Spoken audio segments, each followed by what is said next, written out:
Franz-Olivier Gisbert est issu, par son père, d'une famille d'origine allemande, écossaise, autrichienne et juive dont les membres ont immigré aux États-Unis au début du XIXe siècle, puis à la veille de la Première Guerre mondiale, et, par sa mère, d'une famille normande catholique propriétaire, à Elbeuf, d'une importante imprimerie régionale. Son père Frédéric, un Américain né à Chicago, a participé au débarquement en Normandie, le 6 juin 1944 à Omaha Beach. Arrivé en Normandie à l'âge de 3 ans, il est élevé par sa mère, professeur de philosophie, et son père, dessinateur commercial passé par l'Institut d'art de Chicago et ayant participé au débarquement en Normandie, le 6 juin 1944 à Omaha Beach. C'est le frère aîné de Jean-Christophe Gisbert.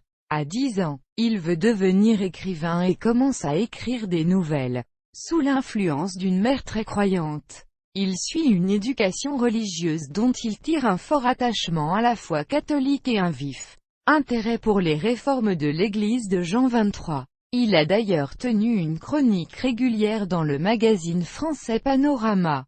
Politiquement, sa famille est orientée à gauche. Dans les années 1970, sa mère devient adjointe au maire PS d'Elbeuf. Si, dans son adolescence, il se montre, en réaction contre son père, un partisan déclaré de l'Algérie française, il affirme avoir ressenti, à l'arrivée de l'âge adulte, un bref attrait pour le communisme. Après avoir suivi sa scolarité au lycée d'Elbeuf, il publie à l'âge de 18 ans dans Liberté Dimanche son premier article, consacré à l'élection présidentielle américaine. Il refuse le poste de rédacteur en chef adjoint du quotidien Paris-Normandie, que lui propose sa famille maternelle, actionnaire du quotidien. Sur les conseils de sa mère, il effectue des études de droit, avec l'intention d'entrer à l'ENA ou d'obtenir le diplôme d'avocat, ref, nécessaire. Parallèlement, il collabore pendant 4 ans à la page littéraire de Paris-Normandie.